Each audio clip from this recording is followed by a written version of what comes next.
this finished object has really gone 0 to 100 since we last talked about it. Hi, hello, my name is Allie. I'm an independent graphic designer coming to you from just outside Toronto, and this is my channel where I talk about what I'm knitting, how it's going, and what it's costing me. And I have so much to talk to you about today that I'm a little bit overwhelmed because it's been a long time since I've filmed just a sit down and chat about project updates and, you know, all the standard knitting podcast format stuff, because there's been winter knitting plans and there's been everything I knit this year, and there's been me pre-filming content to go up while I was away and right after I got back. And so it's been like, I think 2 months maybe since I've done a normal episode. And there were little bits of project updates in between where, like, you know, some of it was in my winter knitting plans and some of it was in my everything I knit this year, but there's just so much other stuff that just hasn't had anywhere to go. So I hope you're ready for a long one today. I hope you have your beverage of choice. Mine is coming to us today in evidence that my mug cupboard's growth has really been exponential lately. You've been tracking that, like, every mug I'm holding up each time is like, this is my new mug from this. I have a problem, and my family has identified that I have a problem, and they are enabling it on gift-giving occasions. So on the trip that we just got back from, we had a layover in Tokyo, so we decided to make it a long layover and, like, have an entire day to spend there. So I ended up with this mug from Japan from my boyfriend for Christmas because he knows me very well. It doesn't have a maker's mark, so I don't know exactly who made it, but it seems handmade in, like, the best way, you know? And out of it, I'm drinking, also related to that long layover, the Tokyo Disney Earl Grey because of course I couldn't resist. Also, that is what I spent my day in Tokyo doing. I was under no delusions that I was going to, like, see Japan in my one day in Tokyo. So, you know, my sister and my niece and I decided to go to Tokyo Disney, and we will visit Japan another time. So I got my Earl Grey. I did not try this tea until I got home, and I took a sip and I was like, Sloan Classic Earl Grey, is that you? And it's not. It's a little bit different, but it's more similar to the Sloan Earl Grey tea than any other Earl Grey I've ever had. And it was just very unexpected to taste something that familiar to my favorite tea. I was like, huh. So very much up my alley. Big fan of this one. It's just like a slight, like, one note tweaked, you know, from my Sloan Classic, and big fan. Unfortunately, this is my last bag. I saved it to film with today, and now they're gone. Now, I'm not going to tell you about what I'm wearing today because we're going to get into that in a minute, because as you may or may not have guessed, since this has gotten very little airtime on the channel, this is a finished object, so we'll get to this momentarily. Okay, now first order of business, I feel like we need to circle back to the things that I made that were Christmas gifts. I mean, obviously Christmas has come and gone, those gifts have been received, and I feel like it was a successful knit-giving Christmas year. I gave my nephew his Naruto hat, and I mean, he made this face, so I think he's happy about it. I also gave my boyfriend the golf club cover that I made for him, and I mean, it's on his golf club, it fits it well, and he has told me that he would love it if I would make him another one the next time he buys a golf club that needs a cover. So I feel like that's also an endorsement. He told me that I have full creative freedom on that. I was like, do you want it to match? Do you want it to, like, sort of coordinate but be different? And he was like, whatever you would like to do. So that's something that will probably happen at some point. And I also gave him the cityscape mitts, that those hadn't been requested. I just made them out of the leftover yarn from the Peru trip that we were both on. And I mean, I think he's worn them every time that he has gone on a dog walk since I gave them to him. I feel like that's a pretty good endorsement too. All right, now it's time to get into my new finished object.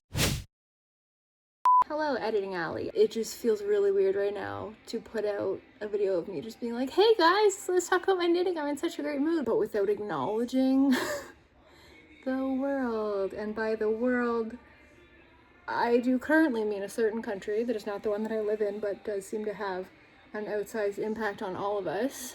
It would seem a little bit deranged to me to feel like I am watching democracy crumble before my eyes, and to have no one, like, blink and just carry on as usual. I don't know, I said it feels like a time to restate there is a function to escapist media. I'm happy to be that, but I do think it's hard for me to escape with you if I don't know that we're escaping from the same thing together. Or perhaps, to put a finer point on it, to know that you're not actually the one I'm trying to escape from. Really the only thing giving me any faith right now. Shout out Minnesota. From one winter people to another, you know what you're doing. Like the hardest part, I think, of being involved in helping is just figuring out how to do that, because we are all better equipped to do that in different ways. So as much as I would love to be here and try to be like a resource, like I can't tell you what is something that you can do, because it's so much more important to figure out the things that we can each individually do ongoing, consistently. Like all of us doing something on an ongoing basis is so much more impactful than all of us doing a lot for a week and then getting burnt out and not doing anything. Part of being able to stick to things is having the chance to take care of ourselves and recharge. And I do really believe that a slow hobby like knitting is a really great way to do that. The thing that is most confusing about all of this to me, you know, from 2016, it was pretty clear to me where this was going, or at the very least trying to go. And I feel like at the time, that was generally received as a pretty like overreacting, catastrophizing kind of line of thinking. And like here we are. And I just feel like were we not all reading the books? All of the books that warned us about all of the patterns? Were we not in the history classes? This fun schools, fun education? Like, it wasn't subtle. It wasn't subtle. And here we are anyway. I don't really have anything helpful to say. Just like, if you're also feeling despondent, hi, let us knit enough to recharge enough to find those ways that we can help, because the best antidote to despair is doing something that feels productive and like it's in the direction of solving the problem. If we all do a little bit, that adds up to a lot. Actually, if you need some inspiration, I recently rewatched A Bug's Life with my nephew. It was the first time I'd watched it like as an adult. That is like a power to the people movie in like such a smart way, and in a way that hits so much harder now than I would love for it to. So much harder than it did at the time, despite the fact that like things may be escalating now, but like things have never been fair for everyone. They're just becoming increasingly unfair to even more people now. So if you need a little bit of a rah-rah, like there's more of us than there are of them, A Bug's Life. Maybe the next thing you want to knit to. Yeah, I don't know. Take care of yourself, do what you can, look out for your neighbors. So this is the Allgood Tee by Magdalena Parker. This is a fingering weight pattern that's designed for busts measuring between 33 and 59 inches. And this pattern costs $9 US or about $13 Canadian. So this was a project that I brought with me on my big trip to Vietnam. So I was gone for 2.5 weeks, and I had 6 or 7 flights in that time, like a couple of big flights on either end, obviously, to get home and back, but also quite a few smaller flights, like from Tokyo to Ho Chi Minh City, which was, I think, 5 or 6 hours, so not short on its own, and then all these little flights within Vietnam. So I knew that I was going to have a lot of time in airports, a lot of time on planes, and I was like, okay, it's important that I have a good knitting project on this trip, but also one that isn't really going to require anything of me mentally, because I'm going to be zonked like 90% of the time.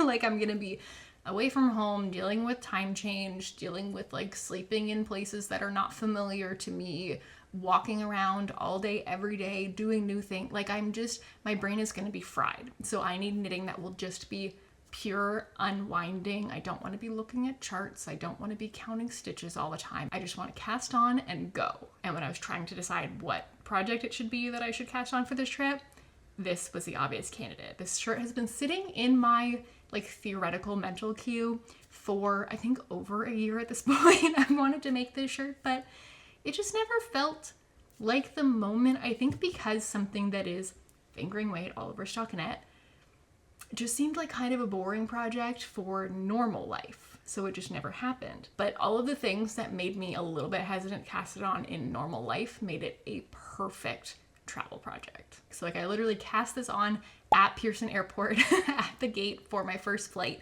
and by the time I was home I was done almost the entire body. So where's my yarn? So I knit this out of Sanus Garn Sunday in the colorway 4018. So this is a fingering weight 100% merino wool non-superwash, And I purchased 7 of these balls, and I ordered this from Galt House of Yarn. This cost me $117.83 Canadian, and including the pattern cost, that puts our total project cost at about $130 Canadian. I calculated that I would probably actually only need 6 and really only like 5 in a little bit, but I have just been burned by yarn quantities too many times, and I didn't want to take any chances with dye lots on this project just because it is all over stockinette. Like if I was gonna have to buy another ball and blend it in somewhere, there's just nowhere for a potential color change to hide here, you know? So I didn't want to take any chances, and I'm obsessed with this color. So I was like, okay, worst case scenario, I will just make something else that is this color and it will get used. So in the end, my calculations actually were correct. So I have almost an entire other ball left. I used a little bit of my 6th skein. And in terms of like travel project yarn balls, I didn't know how many balls I should pack, and especially I was packing carry-on only, so space was limited, and I was like, well, I shouldn't bring more yarn than I need. But again, so much time in transit on this trip, like I have no idea how much I could knit. Like it could be a lot, and I don't want to get stuck not having enough to knit. So I just kind of started like shoving in balls, and then I just ended up shoving in them all. And I brought all 7 with me. And by the time I got home, I had exactly 3 balls left. Like I had like a few feet, I think, left on my 4th ball when I landed back in Toronto. So 4 balls of St. Escarn Sunday, one of which actually, again, only like a few meters left, like almost an entire ball knit up on my first flight. So from Toronto to Tokyo, I, tried to sleep a bit. Didn't really succeed. I basically knit for 12 hours straight. And I had a great time. So by the time I was back home, I had almost the entire body done. I think I needed to knit like 2 more inches and then start the folded hem. So a lot of shirt got knit on that trip, and I basically just had the sleeves to do when I got home and the neckband, which I did stall a little bit once I got home. As soon as I like actually finished the body all the way, I had just sewn down the folded hem on the body. So I had just done all this like stitch picking up all the way around. And this is a very oversized t-shirt in fingering weight. So that was so many stitches. Remember, I hate picking up stitches. And then my next steps were like pick up for a sleeve to start doing that, which again, very large oversized sleeve in fingering weight, so many stitches to be picked up. Or pick up for the neckband, so many stitches to pick up. So it was just like, oh wow, I have to pick up so many things to do anything at this point. So I did, I think, leave this by the wayside for a couple of days where I otherwise might have been knitting, because I just didn't really want to do that at all. So it was such smooth sailing for like the whole body, and the body was done and it was like, oh God. Now I just have to do so many folded hems in a relatively rapid succession after picking up all these. Anyway, you get it. But so like 2 weeks after I got home, I finished the sleeves, which, considering that it was only like 2.5 weeks that it took me to knit basically the whole body, is like a little bit long. Okay, let me get up and actually show you this thing. I have super mixed feelings about this finished garment. Okay, so let's go over the good things. So first of all, the color, incredible, amazing. Like I have never seen anything so perfect in my life. I am obsessed with it. It's everything that I hoped and dreamed that it would be. 10 out of 10. I also really love the like polished casual style. I think that the folded hems are such a nice touch that makes it feel more refined, but I like the overall like relaxed, oversized style of it. But critically, there are 3 things about this that are not what I wanted them to be. So the first thing is that I think my gauge swatch lied to me pretty significantly in this case. Like enough that I'm like gaslighting myself of like, did I swatch on a different needle size? I don't know. I'm pretty confident that I did both on the same size needle. So I think this is just a thing where like in the structure of a garment and the way that it drapes over a body and falls under its own weight and, interacts with different panels of the garment at seams and stuff like that. I think that has just resulted in it stretching a little more and my gauge being a little bit more open, because on my swatch, my gauge measured 27.5 stitches per 4 inches.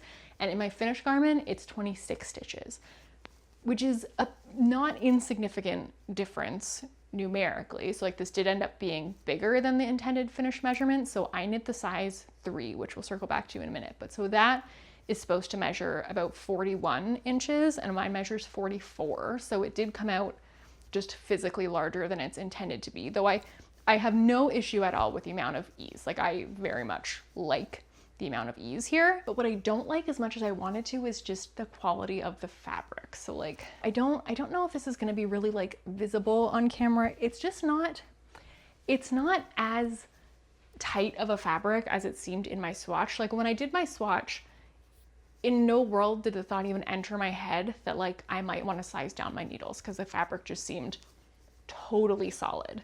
And so this pattern is written to be knit on 3mm needles, right? I am the queen of having to upsize my needles. Never ever do I knit anything on the right size needles, almost ever. So I had never knit a Magdalena Parker pattern before, but I figured odds are I'm gonna have to upsize my needles. So I knit my swatch on 3.75mm, and that is what got me the 27.5. I'm pretty sure, again, gaslighting myself now, but that got me very close to the gauge, which is supposed to be 28 and 27.5. I'm like, okay, that's kind of the closest I'm gonna manage to get to that, because if I adjust the needle from there, my gauge is probably gonna become like 29 or 30. So I went into this on my 3.75mm needles being like, great, I'm half a stitch off. That's okay. Like, that's within a margin that's totally fine. And just the fabric of the shirt does not really seem like the fabric of the swatch. Again, just the way that it actually hangs. This has a lot more drape than I expected it to. It also has a lot more drape than it had pre-blocking. Pre-blocking, it had a bit more of that sort of structural quality that I was really excited about. So one of the things that drew me to this pattern was that I loved in the pattern photos how sort of structural and almost like architectural it looked, the way that those sleeves like stand, you know, when the whole garment has this sort of heft to it. And that was a lot of what I loved about it. And I feel like with this looser gauge, I've lost some of that. And I'm just like, oh my God, to go back in time and just have knit this on like a 3.25 or even a 3, maybe as written in the pattern. I don't know, but I mean, that's not a thing that I can do without frogging the entire thing and starting from scratch, which doesn't sound like a very good time to me. And one of the other things related to that, that is not what I imagined it would be about this finished object, is the sleeve length, which, okay, there's multiple factors going on here. So one obviously being my gauge. The sleeves are knit, like according to the pattern, it's like you're doing decreasing every so many rows, and there's so many repeats of that, right? And then that's the end of the sleeve. So I knit the sleeve to the written number of rows in the pattern, but mine comes way lower than it's supposed to. Like in the pattern photos, it sits like you can see her entire elbow. And in mine, it like very much covers my elbow. And I mean, that would be because A, my gauge is off, but also, so I made, this is all, you know, that thing where trial and error involves error sometimes. We try to pretend it doesn't, and we're like surprised and horrified when it does. So I was going a little bit off book, as I am wont to do. And I was like, okay, I think that for this garment, I actually want to base the size that I choose not off of my bust, as the pattern tells you to, but off of my hips. Because this is this really baggy, oversized fit, I wanted to make sure that it really fit like that all the way down, because my hip measurement is significantly bigger around than my bust measurement. So I was like, okay, I think I should base this off of that to make sure that it has that fully boxy fit. And on that front, I feel like that was the right decision. I'm very happy with how that fit works here. The problem is how the fit works here, which is just that this shoulder seam falls off my shoulder further down than it would have if I had picked a smaller size, right? Like if this whole shirt were less wide, that sleeve would sit higher, right? So I think that it's the combination of the gauge and the width, the size of the shirt that I chose.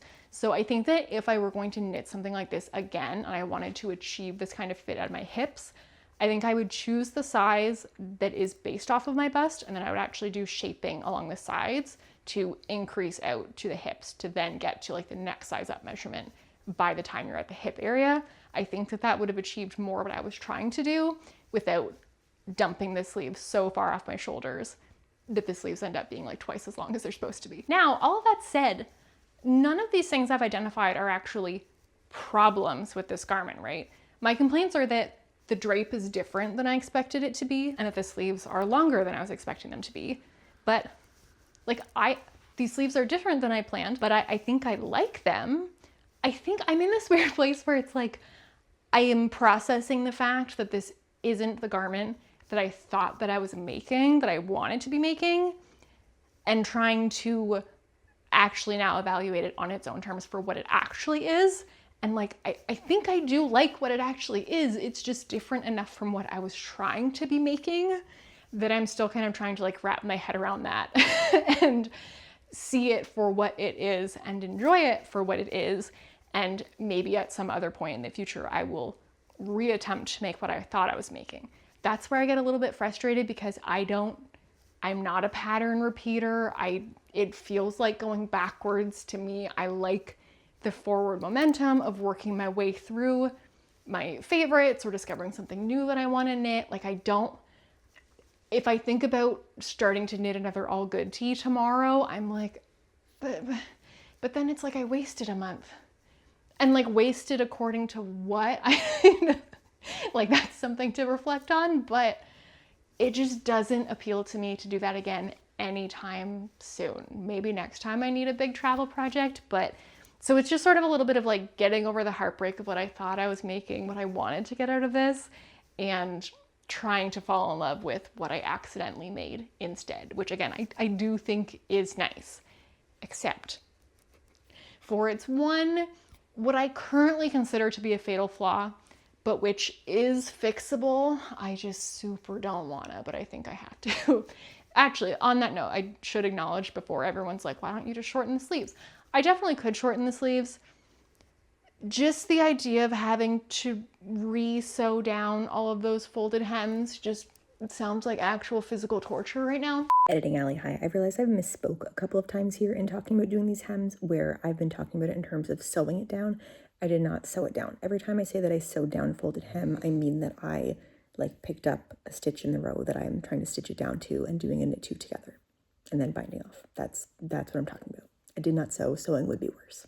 I will say the more folded hems I did in this project, the smarter that I got about it. So I did the body and hated my life the whole time and found it kind of difficult to like make sure that I was staying in the same row the whole time. So the first sleeve that I did, once it was time to fold it down, I wove in a lifeline in the row that I wanted to be stitching it down into. So that would make it a little bit easier for me in picking up stitches to know exactly where I'm supposed to be picking up.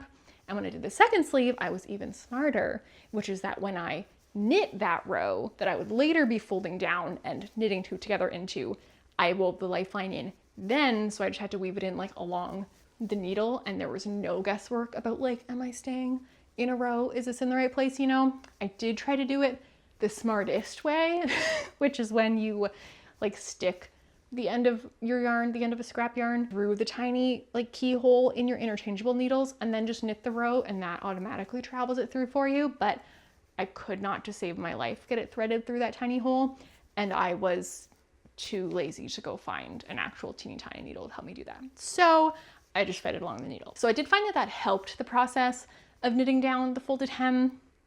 It did not, however, make me enjoy it. So the prospect of doing that again does not feel good right now.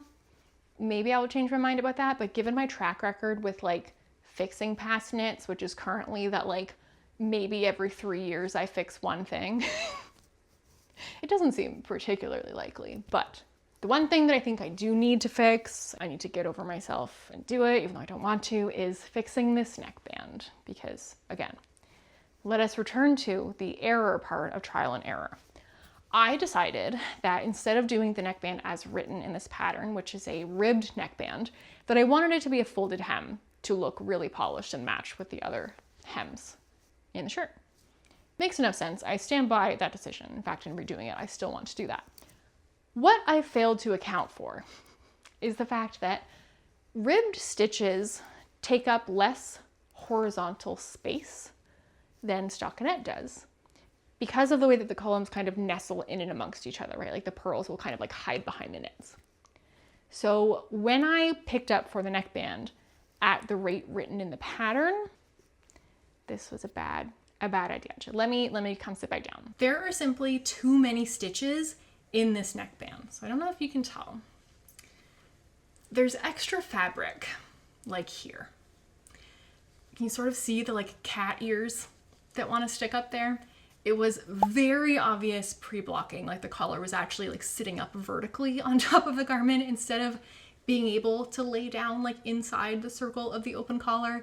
And after blocking, it's definitely better than it was, but it's not great. And like, even if I can get it to like lay to look flat from the front, it's only because it's like gaping out at the back. There is simply too much fabric here. And I'm so kicking myself about this because when I first picked up, it looked fine, and I started knitting and it looked fine. Once I got kind of past the halfway mark, like once I was knitting the part that was going to be folded over, I did start to notice some like rippling at like the pickup edge. And I was like, oh no. So I actually, at that point, I did pause it. I took that occasion to do my first like mid-project block. I had done the body at that point, so I was like, might as well block the body, see how that's looking, and we'll figure out if this collar is okay post-blocking or if this is going to be an issue. And this might be the first time that a mid-project block has actually led me astray because post-mid-project block, it looked okay. And I was like, all right, I'm not seeing any rippling. So far, so good. This was, mind you, before I'd actually like stitched it down, right? I had just knit the height of it ×2. And if it looked good after blocking, then I was going to stitch it down. So it looked fine. I did my like knit 2 together and then bind off, knit 2 together, bind off, all the way around. That was like the worst of all of the folded hems because at least everywhere else in the garment, it's a consistent type of stitch pickup that you're doing all the way around, right? Because the direction of the fabric around the sleeves and around the body isn't changing while you're doing that. On the neck, you have picking up parallel to your live stitches. There's parts where it's perpendicular. There's parts where it's on a diagonal and you have to figure out what to do with that. And so it was very not my favorite. So I'm super not excited to do it again, but unfortunately I think I have to. Like, there are some things that are off, like little mistakes in some of my knits that, you know, I might still notice it when I put it on. Like, even after wearing it many times, I'll notice it when I first put it on. But then as I kind of go about my day and catch glimpses of myself in a mirror, I don't think about it. So I tried to apply that here. I put the shirt on, was like, I'll just wear it around for a few hours and it probably won't bug me. Every single time I went to the bathroom or went anywhere that brought me in the vicinity of a mirror, I was like, no. And especially because sort of the last time I had seen it in the mirror, I would have kind of like, oh, you know, smoothed it, got it looking as good as it can look. And then I've like sat down and slouched and moved this way, moved that way, and it settles back into where it actually wants to be, which is with these 2 little cat ears sticking up, and I hate it. So I'm gonna need to fix that. The problem is, like, it's gonna take me like several hours to do such a silly little thing. Also, before you tell me to try elastic thread, I tried elastic thread. It did nothing. Like, as soon as the thread was small enough to cinch it in at all, it was ruffling the collar immediately. For it to not be ruffling the collar, it was accomplishing nothing. So it's not a problem of the top edge. Like, it really is a problem of there are just too many stitches picked up at the base of this, much to my chagrin. So that's where we're at with this one. It is a finished object. It is technically done. It is wearable, but I think I need to make it undone and spend a really annoying Sunday fixing the neckband of this shirt. But I think that before I do that, I mean, I'm probably just gonna avoid that for a while because it's how these things work. But I think I just want to probably still just at home, because this makes me not love it as like a garment to wear as like a nice outfit when I'm like out to do something. But I want to still wear it a bit just to see how my feelings evolve about like the drape and the sleeve length and all of that over time, once I sort of get past the idea of what this was going to be in my head, just to have an idea of how I feel about this garment other than the neck, because I think that will kind of impact like when I decide to get around to the neck, and also like, am I doing the neck and I've really rallied the motivation to also change the sleeves, or do I now love the sleeves, or am I just not happy with this at all, and why spend the time fixing the neck when this just isn't what I wanted it to be, and like maybe this is a frog, you know? When I don't currently think that it is, I do think that with the neckband fixed, I would really like this and get use out of it, even if it's different than the use I'd originally imagined.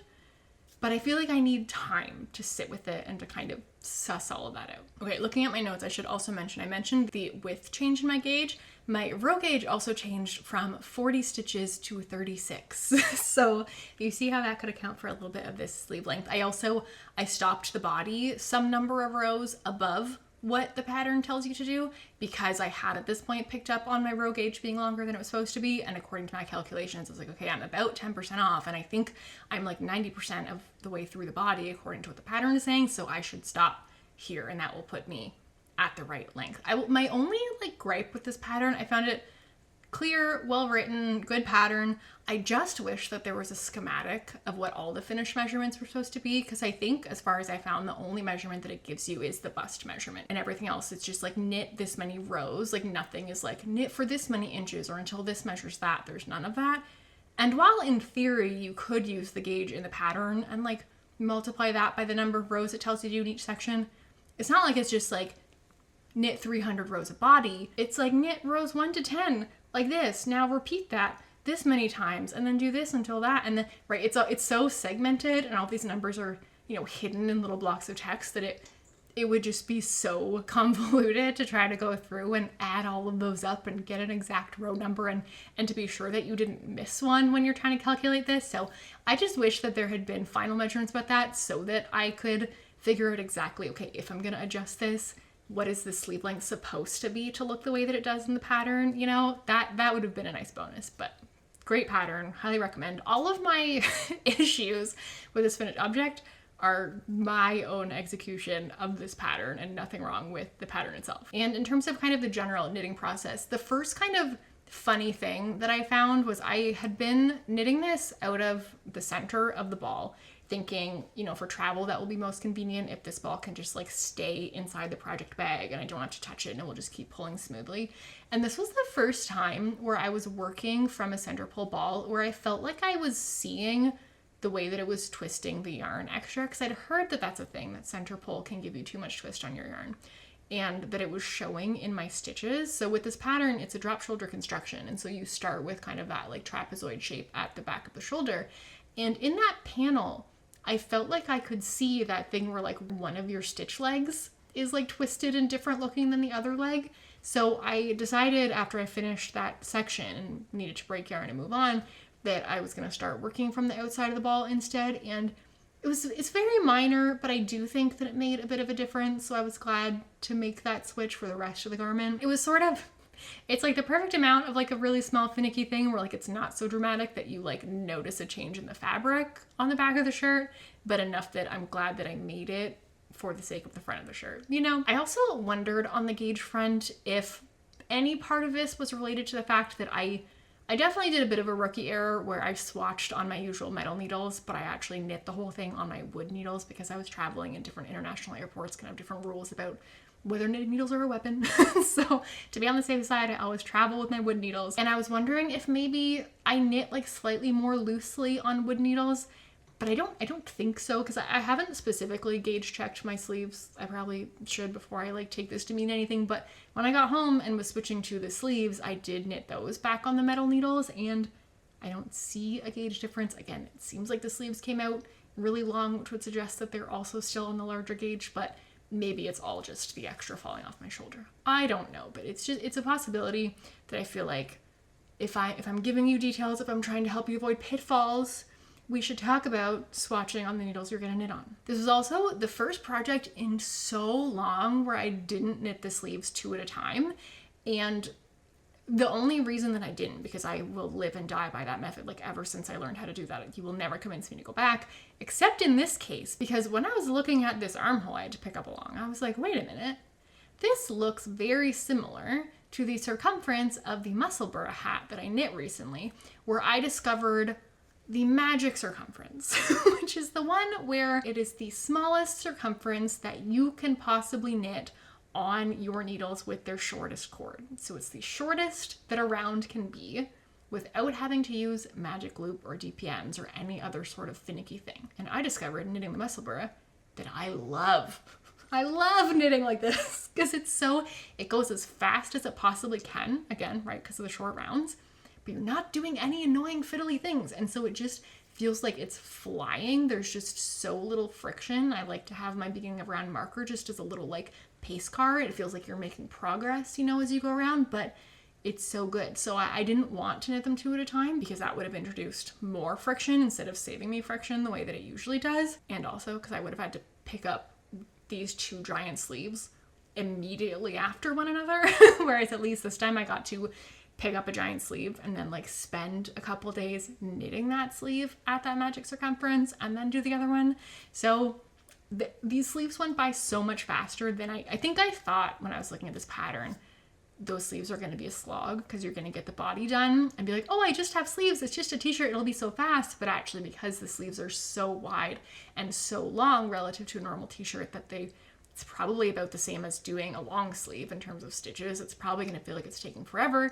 And in fact, they flew because you're not dealing with a small circumference. It was so fast. I honestly kind of wish the sleeve process went on for longer. So sleeves 1 at a time for the first time in like probably a year and a half, 2 years, a long time. Now, another entry into the category of trial and error involving errors. Yeah, this project taught me a lot. Though in this case, in this one I'm going to highlight, it hasn't taught me yet. It has only confused me. So I'm hoping that you can teach me if you know.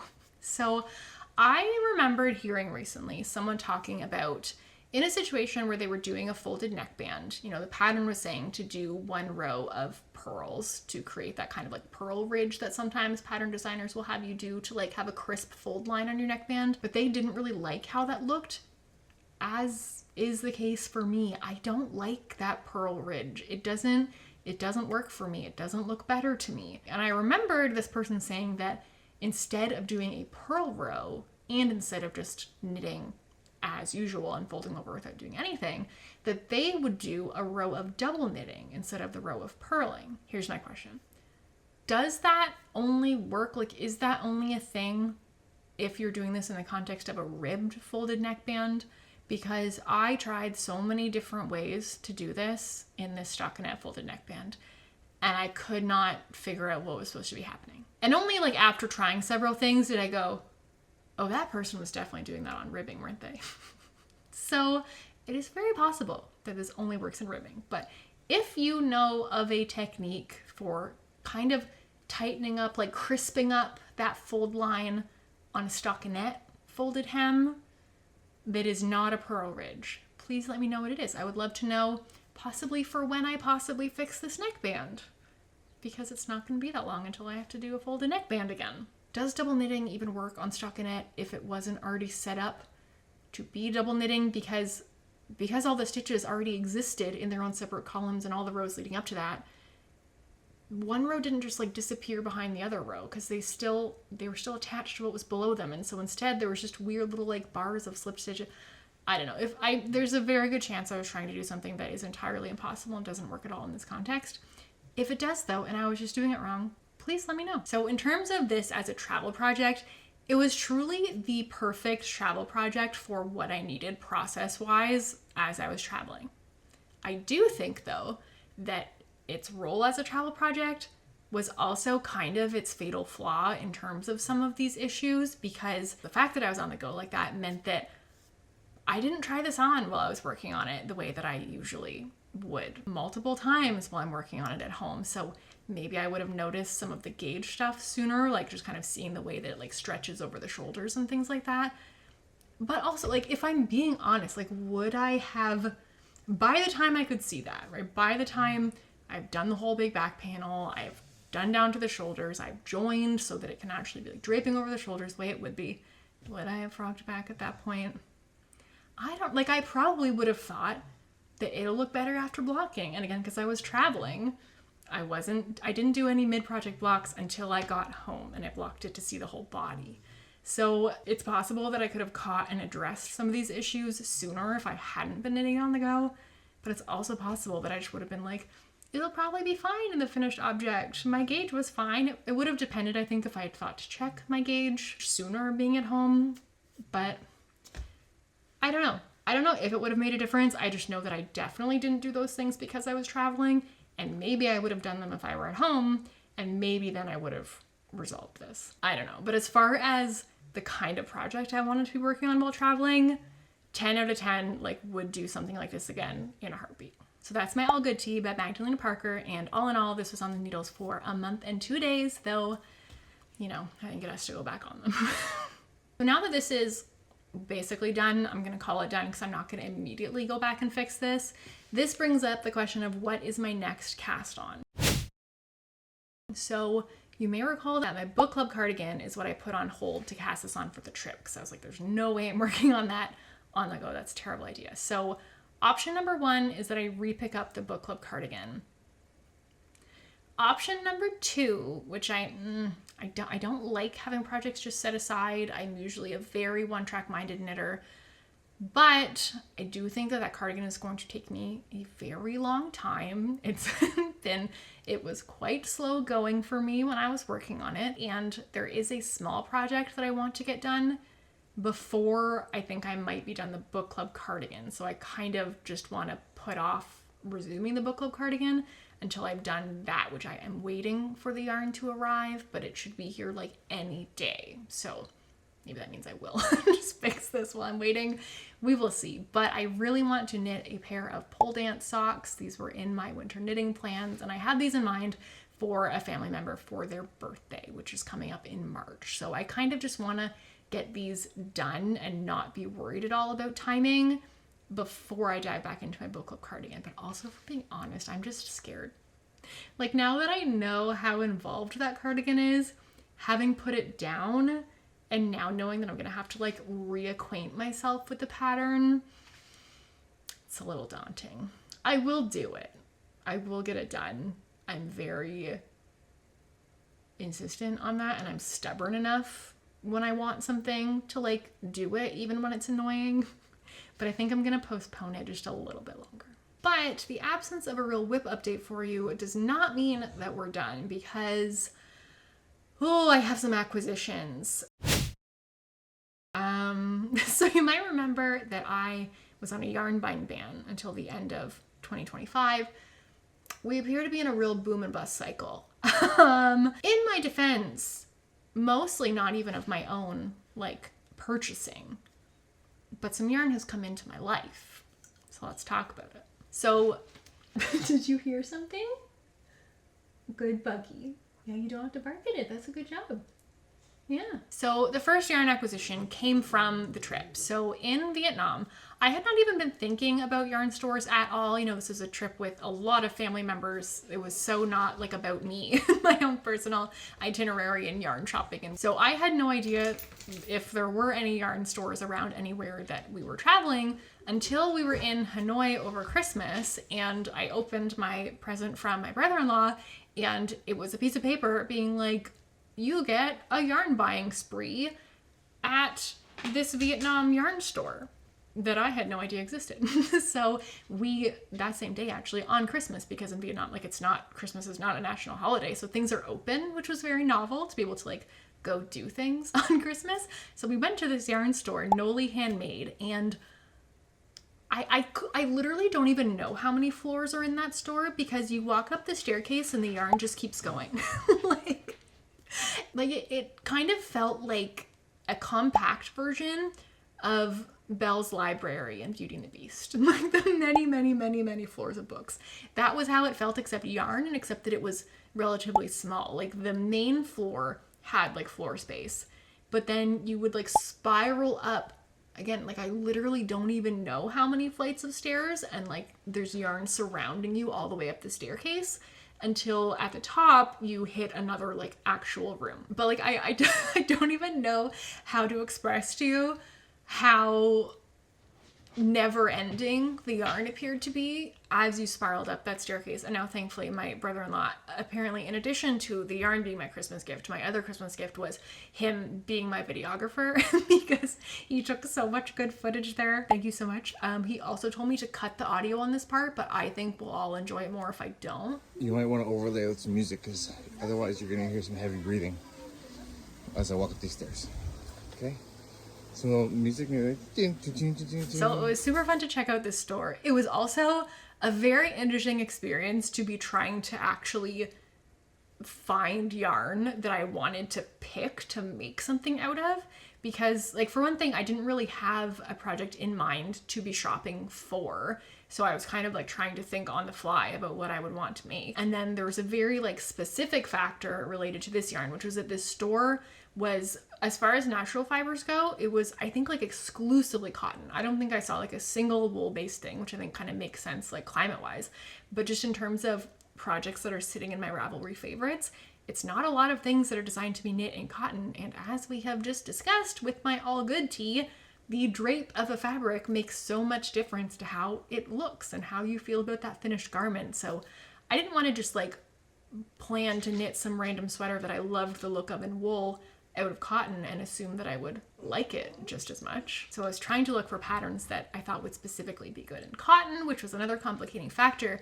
But most complicated of all is that I don't read or speak Vietnamese, and I also don't read Chinese characters, which is what a lot of the yarn labels were actually in. I was just looking at everything in the store through my phone using the like Google Lens tool to be live translating everything on these labels to try to understand what I was looking at, like what the fiber content was. And as far as the weight on these, like if you follow me on Instagram, you may have seen me being like, does anyone know what weight of yarn this is? Because like on a lot of the balls it would have, yes, because on a lot of the balls it would have like a number of grams, but that's it. There wouldn't be an indicator of gauge or of like a name for the yarn weight or even just a yardage that I could then try to like approximate a weight from by factoring that with the weight of the ball. So I was like, I just have so little information. I don't know what to buy. And I don't know how to look up any of these brands of yarn because they're written in alphabets that I can't type on my phone. So it was a very interesting, like challenging process. And I eventually was like, okay, I need to just take this as like a recon trip. I'm just going to look at what the options are. I'm going to take some pictures of some labels, and we're going to need to come back here tomorrow when I've had some time to actually think about this, cross-reference what I've found with Ravelry things, and try to gather some more information and go from there. So I did end up coming back either the next day or the day after to actually make the purchase once I'd had more time to sit on it and calculate things and whatever. For the record, when I asked about that yarn, I got answers ranging from fingering weight to worsted. I do think that the like mode, like the most frequent answer was DK, which was sort of what I had been guessing. And then actually the second time when I went back, it occurred to me, I was like, oh, can I use Google Lens to get that to give me a text-based version of the name in its original language that I could then paste into Ravelry to see if Ravelry knows what this yarn is? And it did, and it told me that it was a DK. So that confirmed my suspicions, gave me something to go off of and actually buy some yarn. So let me show you what I got. This whole bag is full. Hello, Copper. Why are you just standing there like a weirdo? So in this bag are so many balls of this yarn. So we can see it says milk cotton. And I did find though that like milk cotton, sometimes they would say that, but when you actually translated it, the actual like materials part would say like 90% acrylic or even 100% acrylic. So I had to do a lot of very close translating, but this was the one that I could find that, depending on who we believe, is either 100% milk cotton or 90% milk cotton, 10% acrylic. Ravelry says there's 10% acrylic. The label says it's 100% milk cotton.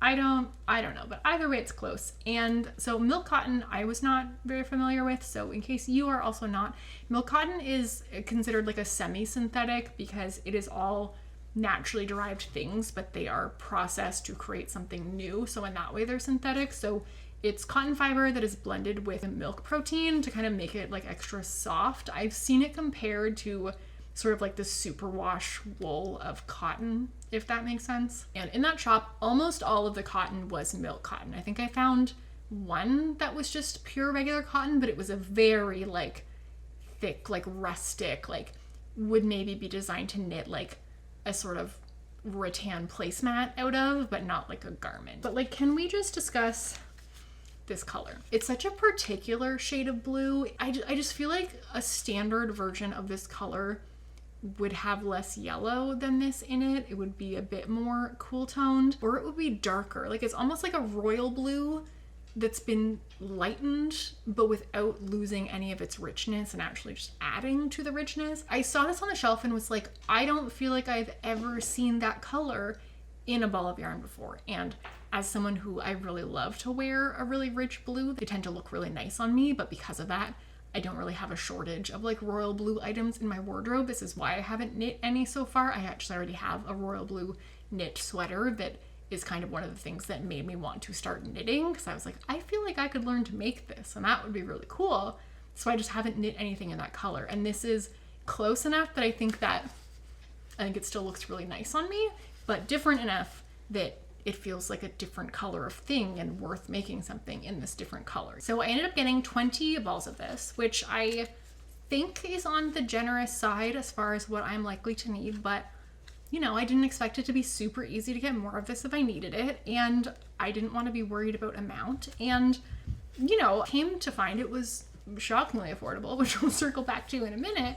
But I was thinking, and after looking at some patterns on Ravelry and some things that were made in cotton successfully, I narrowed it down to 2 different patterns that I'm thinking about for this. So one is the Traveler by Andrea Mowry. This is definitely the better known of the 2 that I'm looking at that are sort of in the same family. So I really like the idea of doing like a casual hoodie, especially out of cotton. So something that is less hot, more of like a casual summer sweater. And it's just the hood, like it's just so different from anything I've knit before, which just makes it seem fun and appealing. I kind of feel like I've knit so many nice pullover sweaters and I love them, but just extrapolating how much I've made over the last 4 years that I've been knitting, like I'm gonna have 1,000 sweaters by the time I die. Like, do I need that many of that kind of sweater? So I'm just kind of interested in knitting things that are a little bit different, and this really checked that box. But another thing that's checking a very similar box that I'm also considering is the Center Point Popover by Einar Birkenbayeva. So TBD which of those I will do. I think with the latter I would have to modify gauge. I think that's the one that's written to be worsted, or maybe it's the opposite. I kind of picked both of these thinking I would probably muddle with them. I think that I really love the center point of the Center Point Popover, so I think I might mirror that construction, but I'm kind of tempted to try to modify the texture to be a waffle knit instead, like my Barnsley, because I just am obsessed with a waffle knit. TBD. Again, trial and error often involves error, so we'll see when I decide to cast this on if I feel up to that level of potential error or not. But because this isn't yarn that I was like planning to acquire at this time, and I tend to want to be acquiring yarn on a sort of like I'm gonna start this project kind of basis, I'm kind of thinking of this apart from my yarn stash in the way where like I don't want to feel like this is a project in my queue looming over me. Like this was a really thoughtful, amazing Christmas gift, and I want it to just be that and be fun and not be something that's like pressuring me. So it'll be there when I want to knit a fun, different kind of summer knit, and until then, I'm just not going to worry about it. So let's now circle back to cost. Because when I'm looking around the store, prices obviously are all in Vietnamese dong, and this was toward the end of our trip. So at this point, we were very familiar with doing the conversion. So converting Vietnamese dong to Canadian dollars, it's roughly 20,000 to 1.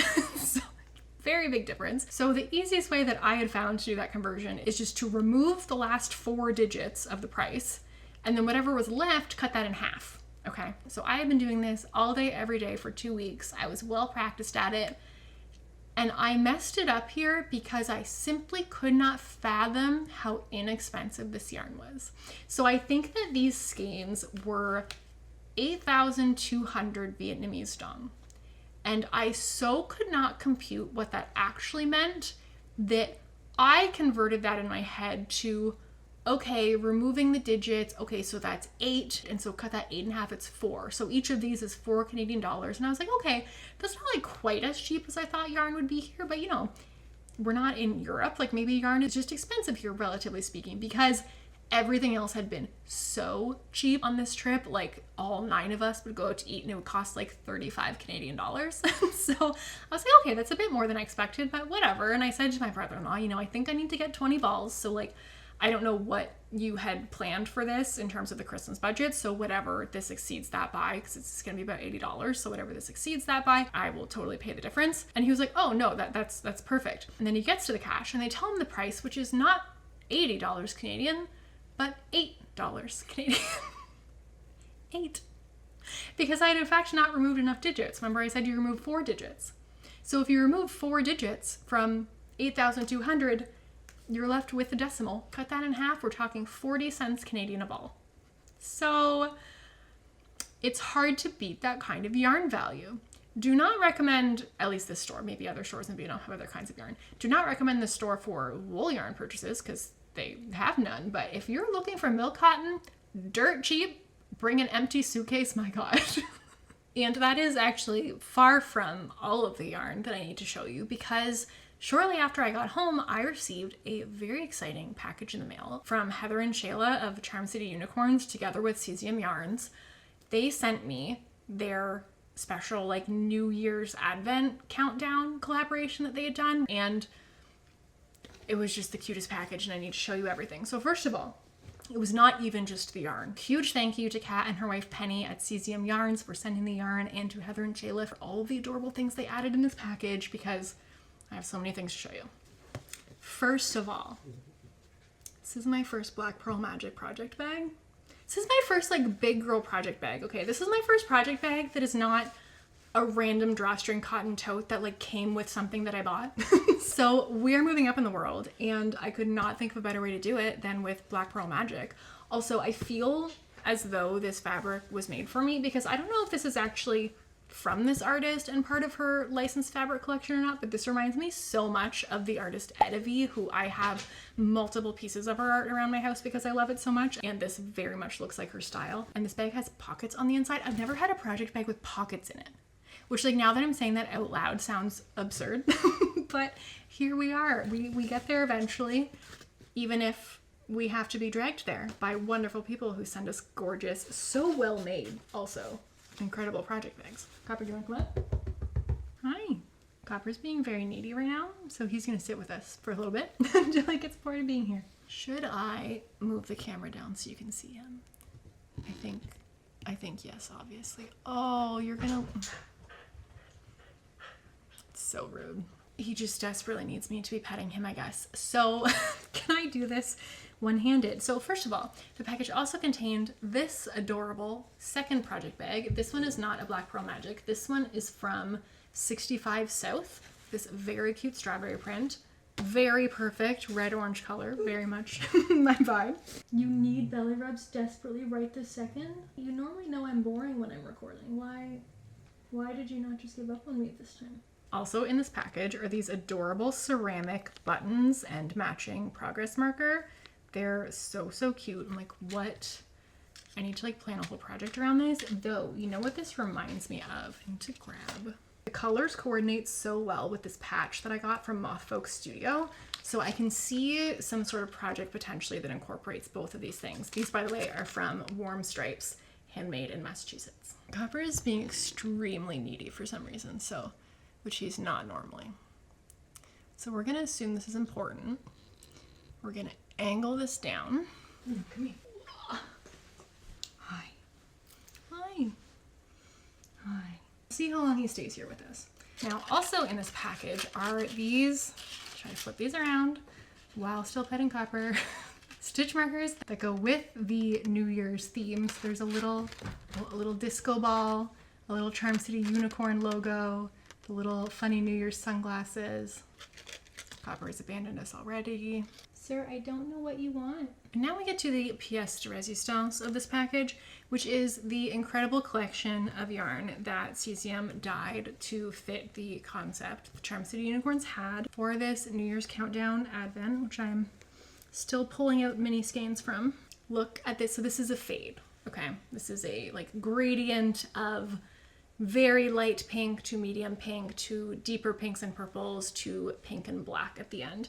And the final, like the New Year's Day opening skein has everything mixed into it. So these are just super fun, pinkety pink variegated yarns. As soon as, you know, my brain kind of recovered from the like dopamine rush, just like all of these bright fun colors, was like, okay, what do I want to turn this into? And one of the places that my brain went is that I have been thinking more recently, I'm just dropping mini skeins constantly. Maybe I'll put these away. Actually, before I put these away, I'll show you closer. So I believe that this is Cesium's DK base. I think, again, we've established I can't judge yarn by looking at it, but I think that this is their DK Merino Superwash base. And I will now put them away so I can talk to you more. But I was thinking, like, my eyes are so happy right now looking at this. My skin tone, however, has just like never really thrived with like a cool toned pink. I just don't feel like it does me any favors, and it also doesn't tie into my home decor anywhere to integrate it. But I have been thinking lately a lot more about mohair in terms of color mixing than color matching. I've always just bought mohair that matches the thing I'm trying to add mohair to. And this has been brought on 100% because of Knitting for Olive, which has been doing the most incredible, useful stuff on their Instagram account lately. They've been doing this whole series where they show like the same yarn held with a bunch of different mohairs in a related color family to show you how much a base yarn can be tweaked by the mohair that you pair it with. And it's just really gotten me thinking more creatively about using mohair, and also like helping me to understand what a result will be, because it's not that I haven't known this as an option. Like, I've seen people holding a mohair with a very different base yarn. I've seen their project, but it's always just seemed sort of like this mystifying thing of like, well, what am I gonna do? Buy a whole project quantity of 2 unrelated yarns and have no idea if they're gonna work together in a way that I like? Or I think this idea typically works best with people who just keep a large stash, and you could just try swatching a couple random things from your stash together, and if you don't like that one, you swatch another one. But the way that I buy yarn, it's just never really made sense to me. But seeing this series that they're doing has just given me like so much more understanding of kind of what to expect when mixing mohair together. And I'm sure that there's still going to be like unexpected results and our favorite trial and error to be found here, but it just feels so much more worth pursuing to me now as an avenue. And I'm thinking this might be my chance to test that out, because I feel like these yarn colors are so much fun. I'm so excited about them, but I feel like if the pink skewed a little bit warmer, it would just suit me better. Enter Fua Fua Electric Pink Candy.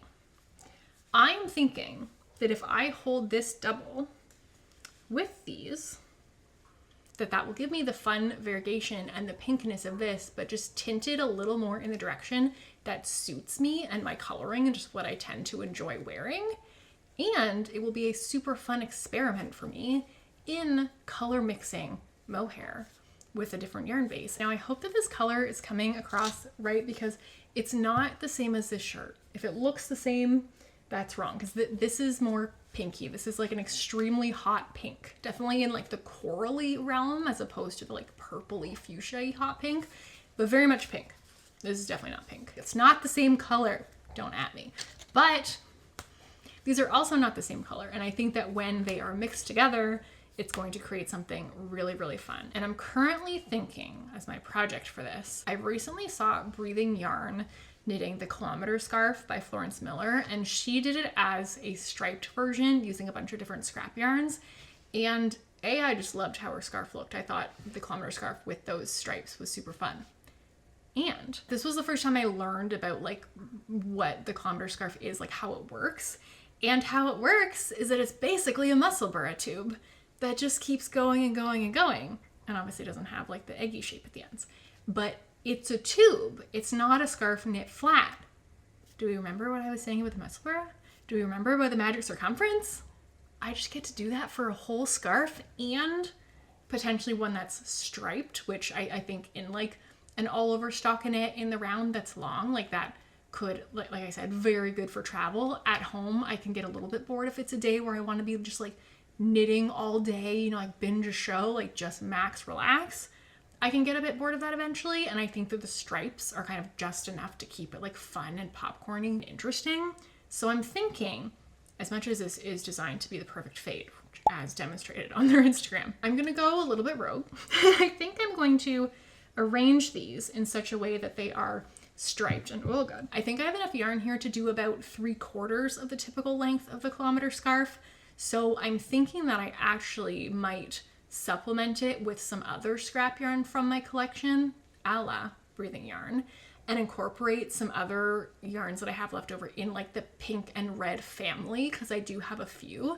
And I think that introducing some red into it will also, it'll start to make a little bit more sense once this is held with it, and will also just bring some fun contrast to it. I do like a pink and red combo, and that will also buy me some extra yardage so I can have the scarf full length if that's what it feels like it needs. I'll kind of be, a scarf is very easy to try on as you go, so I'll kind of be doing that. But that's what I'm currently thinking for this yarn. And so yes, the yarn that I acquired for free so kindly did result in me buying expensive yarn to go with it, because apparently I can't not make a project expensive. What did this cost me? I actually didn't write this down. I bought 3 skeins of this. I ordered it from the Knitting Loft, and these are $59 a piece, because actually this isn't standard mohair. This is 70% brushed cashmere and 30% superwash merino. It is still classed as like a lace weight, but I think it actually has more substance than your typical mohair. It looks like it has quite a halo on it, so I think you could probably push the weight on this one for sure. But so this was $177 before tax. I don't have an exact total here because this order also includes the like things that I padded my cart with to get free shipping, like the tapestry needles that are bent at the end, which I'm very curious to see if I feel that those change anything.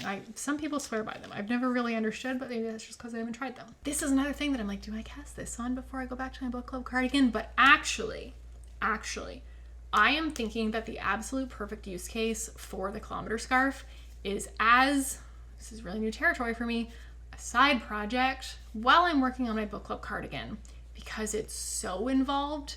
I anticipate there being times where I want to knit, but I just can't be working on that. Whether it's just that it's feeling too mentally demanding at that point, I just don't have the mental energy to do that and like watch whatever else I want to do or whatever. Or like I definitely can't carry on a conversation while I'm working on it. Or if I'm just at a part of the project where it's like, and now you have to pick up for this, and that's really elaborate because now you have to reestablish the pattern in this new spot.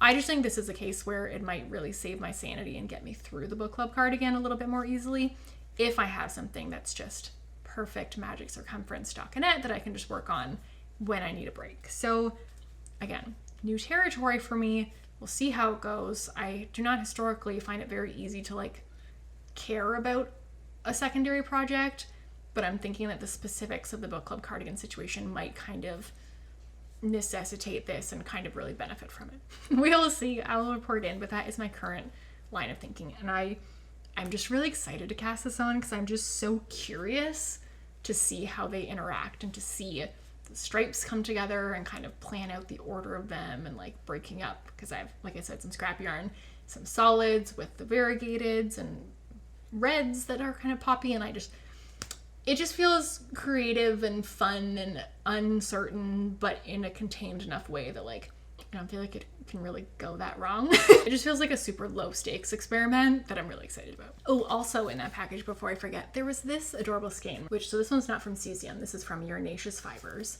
And it's super fun. It's like pinks and oranges and teals and some black speckles. And I'm not sure if perhaps this might work into a scrappy stripe scarf situation alongside the fade set, or if this becomes something different. I'm not sure what this is going to become yet, but this is a 85% superwash merino wool and 15% nylon base, and it's super cute. It's just, this is the kind of variegated skein that I just like to look at and admire how beautiful it is. And what I'm going to make out of it is currently none of my business. It will reveal itself to me at a later date. In part, once I actually open up this skein and get a greater understanding of like what the repeat is. And actually, let's do that on camera, since we learned we can do that.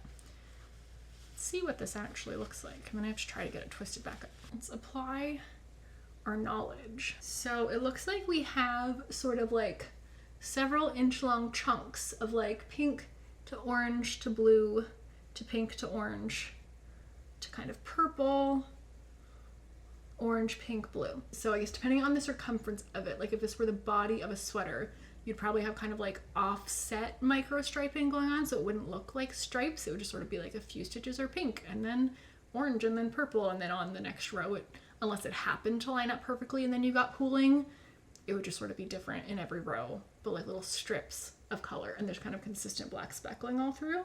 See how much we've learned? We can learn about a variegated skein just by opening it up rather than seeing it twisted in the hank and not having any concept of like how long the stretches of the colors are. I just find that so interesting since I discovered this is the thing you can do. And now, how do you, those of you who work at yarn stores right now are gonna be like, oh my God, it's definitely, that's not it. I have done this before. How did I do this? This is why you should ask for help at a yarn store if you're gonna try to do this at a yarn store and not just do it yourself. Well, that looked prettier before I did that, but I will after this Google how to get it back to its former glory. I mean, it doesn't look as bad once I stuck the label back on it. Okay, that's everything that I've got for you on Knitting Friend, but it has been a little bit, again, since I've had a normal format episode, so I do have some off the needles for you. So first up, small business shout out. I'm going to shout out my business right now because I am a graphic designer and it is annual report season and I love doing annual reports. So if you work somewhere who needs a designer for an annual report, please hit me up because that is the kind of work that I would love to do more of. Also, I was kind of having a hard time coming up with a small business to plug this week, but again, because it's year end and I've started getting my like charitable donation receipts, I thought maybe I'd plug a charitable organization this week instead of a business to support. So there's one that's based in Ontario here, Rainbow Camp. They are one of my like handful of organizations that I just have a regular monthly donation set up to, and they are amazing. They're basically a kids summer camp program specifically designed for queer kids to have a place to get together and just be in a safe space where everyone is fully accepting everyone for who they are and have something in common with each other that in a lot of other spaces in their lives might be othering them from the people around them. The testimonials are just incredible on this place. Like the number of kids who are like, this is the first time I've ever felt like I could just let down my guard and fully be myself and feel just like embraced and welcomed and safe in that. It's just, I feel like now more than ever, queer kids need this kind of thing. So I think they're a great organization to support, especially if you are here in Ontario. I'm willing to suspect that there might be something similar where you live if you live somewhere different. So definitely worth doing a search if you're based somewhere else, but highly recommend Rainbow Camp. They're doing amazing work. Now for a reading update. I actually have a reading update. Again, haven't had space for one in a video in so long, but also just I was kind of in a reading slump and I'm so pleased to report that a few books have gotten me some reading momentum and now I actually have some updates to give you. I'm not going to talk about like every book I finished because again, I just kind of like to talk about the highlights on the channel, but the first book in my sort of renewed reading spree is Fun for the Whole Family. So Jennifer E. Smith is one of those authors who if she writes a book, I will read it. I first read, what is it called? Statistical Probability of Love at First Sight, which has since been made into a Netflix movie, I think just called Love at First Sight. So like I read that book first as a teenager. I continued to read all of her YA books, even when I was definitely no longer a teenager. I just love her writing style. It's just fun, but very emotional without it being too like heavy. It just, lighthearted emotional is when I load books in Storygraph, you tag with like the mood, and lighthearted and emotional are the two check boxes that I check the most. I feel like she's peaked that, and she's now written a couple of adult books. So I think this is her second adult book. She also wrote, is it front facing? I don't think so, but it was very good. The Unsinkable Greta James, I think it's called. Anyway, the premise of this, I thought I was very funny bringing this along on my family trip to Vietnam because it's about these like estranged siblings going on a family trip together who used to be very close and go on all these trips all together. And this is them sort of being brought together by particular family circumstances that you only really find out later in the book, like what's actually brought them together. And I read this very quickly. Jennifer E. Smith always sucks me in. I feel like she just does like emotional stakes so well. Like her books are never super plotty, but she just gets you so invested in them because you care so much about the characters. And check. And the second book that I want to mention is Yellowface by R.F. Kuang, which I flew through. As with the reviews on this book are so funny because they're very mixed, but like even the reviews that say they didn't really like it, say like didn't really like it, but did tear through it super quickly. So there is something compulsively readable about this book. This was a really big book like a couple years ago, but if you haven't heard of it, don't know what it's about. The premise is that there are these two writer friends who like met in their writing program, both had the idea like, oh, we're both gonna be these like successful authors together. But the way it shakes out is that one of the authors named Athena, she's Asian American, and her career takes off. And the narrator, what is her name? Because we hear Athena's name so much more because she's not the one narrating. June Hayward. June is not so fortunate in her publishing career, and she kind of gets this twisted idea in her head, like, oh, it's because of like DEI, like nobody wants my white lady stories, you know. And so when Athena dies, it's not a spoiler, it's the beginning of the book. When Athena dies, June steals Athena's unfinished manuscript and sells it as her own and kind of rebrands herself as this like ethnically ambiguous person to, in her eyes, like boost her career by now being like exotic and like wanted in the publishing industry. And it's all from June's perspective. And I loved it. Like the way that like you see her like justifying every decision at every turn and sort of like lying to herself, and you can tell that she knows that it's not quite right because she's constantly justifying, and she's always doing this like, well, no, like I know that would be bad, but I'm doing this, it's different, like it's different reason. It's just, I found it riveting, fascinating, hilarious, creepy, so good. The complaints on this book are interesting to me. I saw a lot of reviews online mentioning that it basically sounds like the author, R.F. Kuang, is just airing all of the grievances in the publishing industry or just like reviews she gets of her own work and all of these things in terms of some of the criticism that starts to surface as being about Athena, like the now dead writer. So a lot of the reviews are suggesting that it sort of feels very petty to read when you know some of the like interpersonal drama in the writing world and like criticism that R.F. Kuang had received for previous books. So it kind of feels for those people like a cringe level of like self-insert fiction going on, which I could see how that could be the case if you were in on all of that drama. I am not. So it was great. I loved it. Other reviews complained that like the narrator just sucks, so it sucks to spend the whole book in her head. I have no problem with a deeply unlikable main character. It was sort of like a thriller in that, you know, I don't like the tone. Like it's unpleasant, right? It's like scary, weird things are happening. It's sort of like that where it's like I'm in a weird, uncomfortable place reading this, but in a fun way.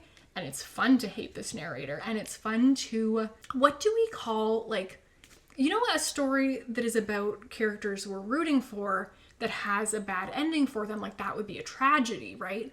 What is it called when you don't like the main character and you're rooting for the downfall and having fun watching it implode?